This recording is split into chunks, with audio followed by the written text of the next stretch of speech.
নমস্কার বন্ধুরা, তোমরা সবাই কেমন আছো? আশা করি তোমরা সবাই খুব ভালো আছো এবং সুস্থ আছো। আমরাও খুব ভালো আছি।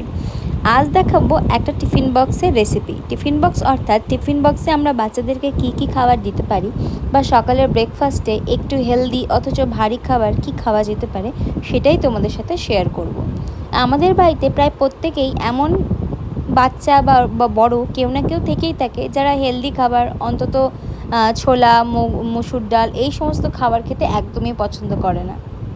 তাই আজ সেগুলো দিয়েই আমি খাবার কিছু রেসিপি রান্না করব, যা খেয়ে সবাই বুঝতেও পারবে না ভেতরে কী আছে, অথচ প্রোটিন সমস্তটাই পাবে এবং যেটা শরীরের জন্য ভীষণ হেলদি হবে। তো দেখো, আমি রান্নার জন্য এখানে নিয়েছি সবুজ মুগ, এটাকে আমি সবুজ মুগ বলছি, আর ভাঙা মসুর, কাঁচা ছোলা যেগুলো আমি গতকাল রাতেই ভিজিয়ে রেখেছিলাম, টমেটো এবং কিছু লঙ্কা।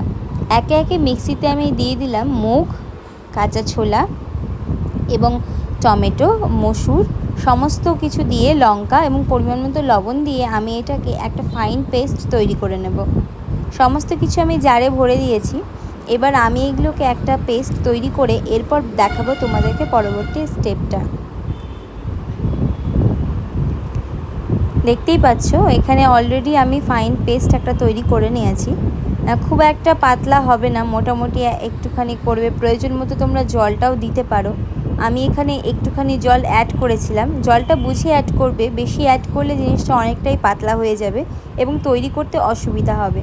তাই এখানে আগে পেস্ট তৈরি করার পর বারবার ঢাকনা খুলে যতটা জল লাগবে সেটা অ্যাড করে নেবে।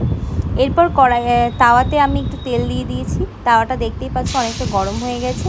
এরপর এখানে আমি এক হাতা নিয়ে, এই ধরনের গোল হাতা থাকলে সুবিধা হয়, নিয়ে এটাকে ভালো মতো ছড়িয়ে দিলাম।